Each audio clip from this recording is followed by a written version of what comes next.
broadly affirm the resolution resolved, the United States ought to require that workers receive a living wage.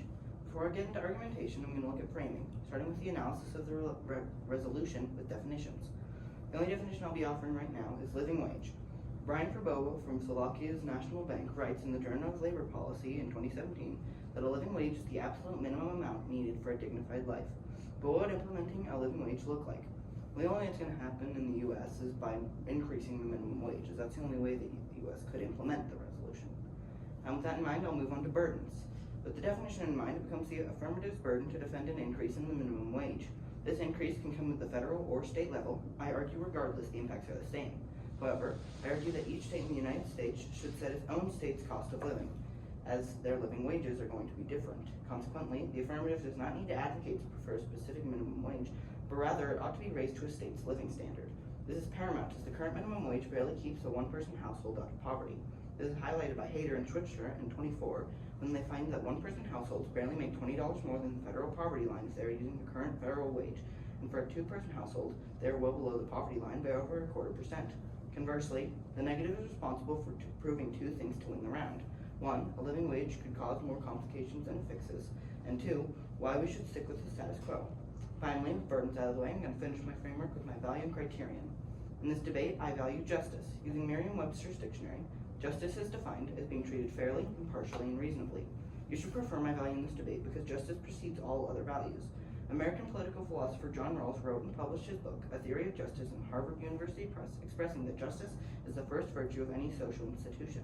Just as theories may be rejected or revised if untrue, laws, policies, and institutions must be reformed or abolished if they are unjust. Therefore, before we contemplate anything else about a policy, we must address if it promotes justice.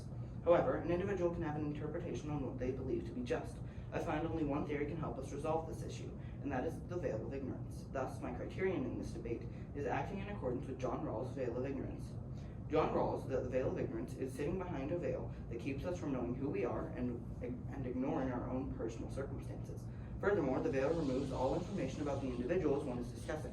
It is further divided into two principles. The liberty principle argues a policy should try to ensure everyone enjoys the maximum liberty without intruding on the freedom of others.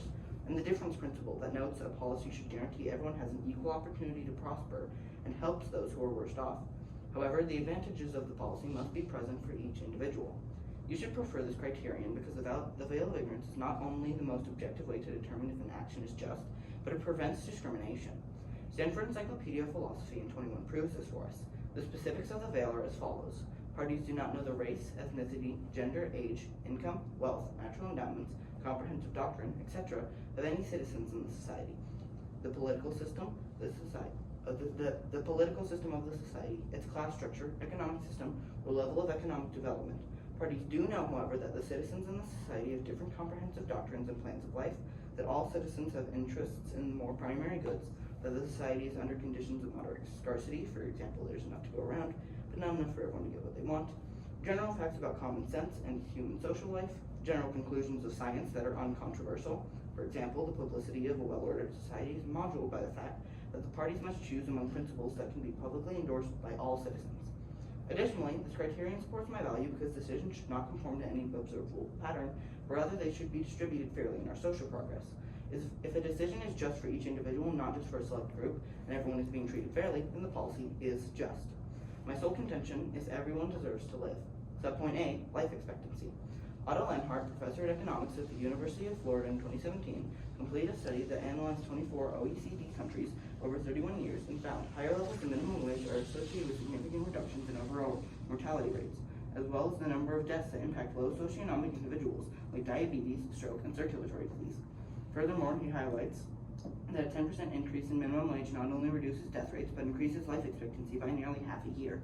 This is already an easy spot to sign for the affirmative. Any policy that increases life expectancy for all is just. However, the veil of ignorance difference principle makes it even easier. Remember, if there is a difference in who benefits, the benefits should prioritize the less fortunate. Raising wages is paramount to increasing the life expectancy of low-income individuals. Bartlett in 2016 proves as he finds a statistical relationship between the death and an individual's income. In 1970, the gap between wealthy and poor women's life expectancy was 3.5 years. However, it is now increased to a 10-year gap. The findings are the same for men. What was once a 5-year gap is now a 12-year gap. Any institution that allows individuals to live longer based on their economic status is not just. Each individual deserves a chance to live and prosper. Forget an individual's background, their race, age, and gender, and see them as human. The value of justice dictates each of them receives the same opportunities, and what opportunity could be greater than the chance to live? Subpoint B, suicide.